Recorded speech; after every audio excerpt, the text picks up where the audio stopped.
ആദരണീയനായ ഈ ധർണാ സമരത്തിൻ്റെ അധ്യക്ഷൻ കേരള NGO സംഘിൻ്റെ തിരുവനന്തപുരം നോർത്ത് ജില്ലാ അധ്യക്ഷൻ ശ്രീ ഹരിച്ചേട്ടൻ, ഈ ധർണാ സമരം ഔപചാരികമായി ഉദ്ഘാടനം ചെയ്ത കേരള NGO സംഘിൻ്റെ സമാരാധനായ സംസ്ഥാന അധ്യക്ഷൻ ശ്രീ J. മഹാദേവൻജി, മറ്റ് പ്രിയങ്കരനായിട്ടുള്ള സമരഭടന്മാരെ ഏവർക്കും സാദര നമസ്കാരം.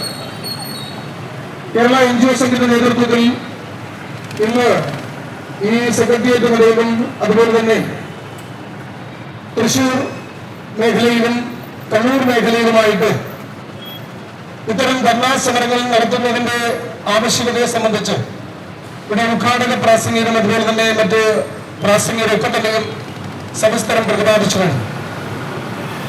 നമ്മളെ സംബന്ധിച്ചിടത്തോളം കേരളത്തിലെ സർക്കാർ ജീവനക്കാർ അനുഭവിച്ചുകൊണ്ടിരുന്ന യാതനകൾ അത് പറഞ്ഞറിയിക്കുവാൻ പറ്റാത്ത വിധം വളരെ വലുതാണ്.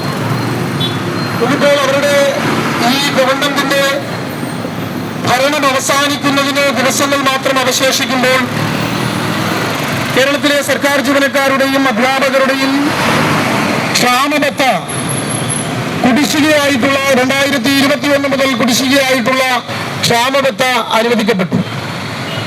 അതുപോലെ തന്നെ 2024 ജൂലൈ മാസം മുതൽ നമുക്ക് ലഭ്യമാകേണ്ടിയിരുന്ന ശമ്പള പരിഷ്കരണം, ആ ശമ്പള പരിഷ്കരണം നടപ്പിലാക്കുന്നതിന് വേണ്ടിയിട്ട് ഒരു കമ്മീഷനെ നിയോഗിച്ചു. ഈ സമയത്ത് ഇവിടുത്തെ ഭരണാനുകൂല സർവീസ് സംഘടനകൾ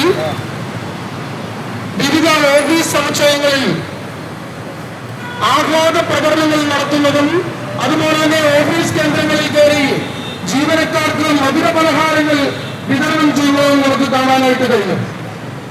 എന്തുമാത്രം വിരോധാഭാസമാണ് ഈ ഭരണാനുകൂല സംഘടനകൾ കാണിക്കുന്നത് എന്ന് കേരളത്തിലെ മുഴുവൻ സർക്കാർ ജീവനക്കാരും അതുപോലെ തന്നെ അധ്യാപകരും മനസ്സിലാക്കിക്കൊണ്ടിരിക്കുകയാണ്. കേരളത്തിലെ ജീവനക്കാരുടെ ആനുകൂല്യങ്ങൾ ആവശ്യപ്പെടുന്ന സമയത്തൊക്കെ ഖജനാവിൽ പണമില്ല എന്ന കാരണം പറഞ്ഞുകൊണ്ട്